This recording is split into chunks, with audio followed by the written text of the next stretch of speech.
Shalom Bapak Ibu yang diberkati Tuhan. Hari ini mari kita akan bersama-sama merenungkan firman Tuhan. Tema yang akan kita bahas di hari ini adalah Maria dan Natal. Mari kita lihat di dalam Lukas pasal yang pertama ayat 38.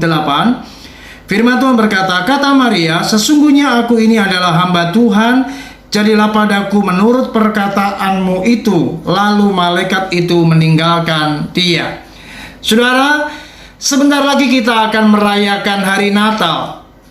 Mari kita akan sejenak merenungkan peristiwa Natal 2000 tahun yang lalu. Bagaimana ada seorang wanita yang bernama Maria, di mana pada waktu itu malaikat Gabriel menjumpainya dan malaikat Gabriel memberitakan bahwa ia akan mengandung dan akan melahirkan seorang anak laki-laki, dan ia harus menamai bayi itu Yesus. Dan apa yang terjadi, saudara? Maria terkejut dan ia berkata kepada malaikat Gabriel, bagaimanakah mungkin hal itu terjadi? Mari kita lihat Lukas pasal yang pertama ayat yang ke-35. Jawab malaikat itu kepadanya, Roh Kudus akan turun atasmu dan kuasa Allah yang Maha Tinggi akan menaungi engkau. Sebab itu anak yang akan kau lahirkan itu akan disebut kudus, anak Allah. Saudara, Maria benar-benar tidak dapat lagi berpikir secara nalar. Artinya dia benar-benar sadar bahwa apa yang akan terjadi merupakan peristiwa yang adikodrati, peristiwa yang supranatural. Bayi yang akan dikandungnya bukan karena hubungan seksual antara pria dan seorang wanita, tetapi ini adalah kuasa Allah yang menaunginya. Saudara, yang luar biasa ketika Maria mendengar berita ini, dan ketika Maria mendapatkan bahwa dirinya harus menjadi tokoh yang utama untuk menjadi seorang ibu yang akan melahirkan bayi Yesus, di mana bayi ini adalah bayi yang kudus, disebut anak Allah, saudara.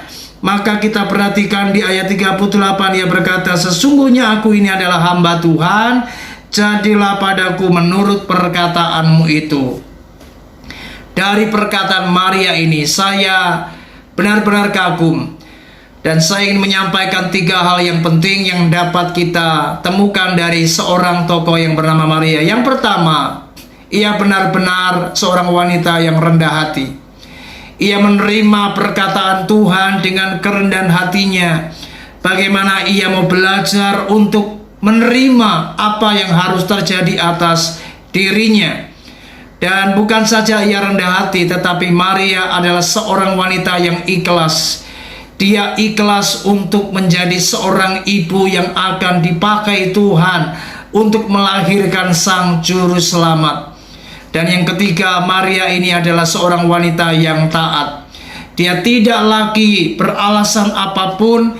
Dia hanya benar-benar menyerahkan segala sesuatu di dalam kehendak Allah, dan dia belajar untuk taat, untuk melakukan apa yang memang harus terjadi atas dirinya.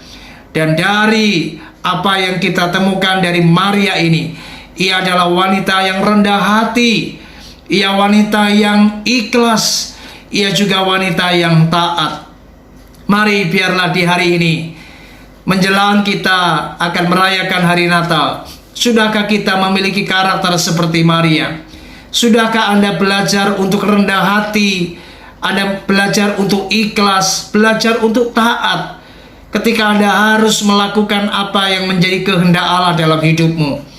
Ketika kita melakukan hal-hal yang rohani, ketika kita melakukan pelayanan apapun yang kita kerjakan, mari belajarlah miliki sikap yang rendah hati, belajar ikhlas untuk menerima, dan mari belajarlah taat.